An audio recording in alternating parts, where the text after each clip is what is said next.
So, Rae Nicholson, Yeah. how do you do? Hello. Former captain of the Scottish national hockey team. Yes.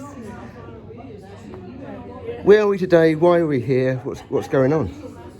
Well, today is the 50th anniversary of the first ever Women's Hockey World Cup here in Scotland. Here, Peffermill, and it was Evelyn Rae who phoned me because in those days she was a committee person, although she then moved up to be an umpire, and said, would I be interested in coming? And I said, I would love to come. And I said, not only that, I'm going to phone every single person of that squad, which I did do. So we've got 9, it's not just me, there are 9 of us who played in 1975 who are here today.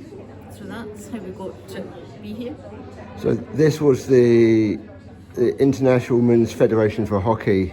It was called the IFWHA, International Federation of Women's Hockey Associations, because the men and the women's associations were separate, whereas now they all come under the Hockey Association, but in those days there were 2 separate associations. And there was, I suppose it was a precursor to what is now the World Cup, or an early variation, Yes, which was... yes. Myself and some of the older members of that team had already been to a World Conference 4 years prior in New Zealand. And then after the 75 one, the next one was going to be in Canada. And I'm just not sure of the history if thereafter the two associations merged. I'm not just quite sure when the men and women came together, because by that time I was into nappies and I lost touch with hockey for a while. So this was the 1975 team. There was a conference or a championship was held here in Edinburgh. Right here, Peffermill. Peffermill. Yes, so there was a tournament and a big conference for the delegates and basically the organisers. And was it astroturf like you can see in the background? No, it was grass. there was no astroturf in those days. So all the international matches were played on grass. And what were the rules back then? Well, the rules were very different as they are now. And in fact, I'm just trying to think, in my playing day, I started off with, if the ball went out of play, one of the players rolled it in, and that was usually one of the halfbacks. But I have a feeling by the time 75 came, I think we actually had a push in. I'll need to double check, but I'm sure we pushed the ball in. I was doing a bit of reading last night, and I believe that this may have been the introduction, or one of the first times in an international tournament. Was, and no doubt the powers that be decided that would be a good time to try it, and that's what we did. Apparently, also the penalty stroke was introduced instead of a bully inside of the circle. Yeah, which is the equivalent of a penalty, in men's football. One player only against the goalkeeper, and the other players in those days have to be behind the 25-yard line. How did the Scottish team do in 1975? I think we did all right. Overall, we were seeded 10th, and we actually placed 9th. I think we probably could have done better. We were very inconsistent. We played in the opening match at Meadowbank Stadium against Canada, and we won that 5-0. And that was a good match, and I think the team played well. We then drew with Belgium. That was a 3-all draw. And I'm trying to think which other teams we played in our section.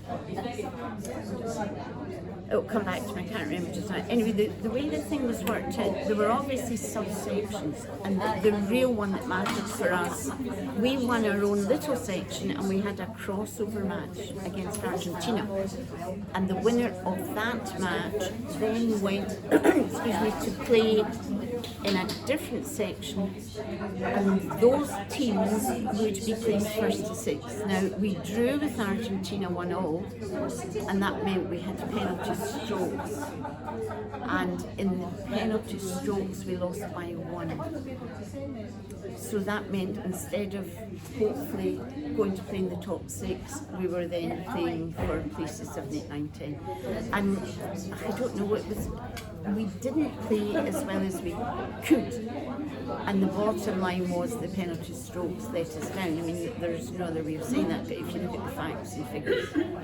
So, just highs and lows, you know, because if you go out in front of a partisan crowd and you win on your home territory, it's great, but then if you've a hard match and you lose in the odd penalty. And then thereafter, in our next section, we beat the US, we beat Denmark, we lost 2-1 to Ireland. So, if I remember correctly, we probably played something like 7 matches, of which we lost 1 in penalty strokes and we lost 1. How many teams were there? I thought I read there was 22 online. Yeah, big number of teams. It's only now like 16, I think, go to a World Cup, isn't it? So that's huge back then. Well, I think nowadays there's a lot of pre-qualifying. You know, there's like even like for the Commonwealth Games now, and in the men's game as well, they will qualify in a section here, there, or everywhere, and then be moved up to where they then can be one of the 16 or whatever number of teams. So what's going on today? We've got a test match today, haven't we? Yeah, this is a Scotland-France. My understanding is that the French team squad have been over here for 3 matches. They played last night, which would have been, I'm not saying a practice match, but the girls who played last night would not be awarded caps. Today is a full international, so if there are new young players playing for the first time, or there might be a couple, they will be awarded caps today.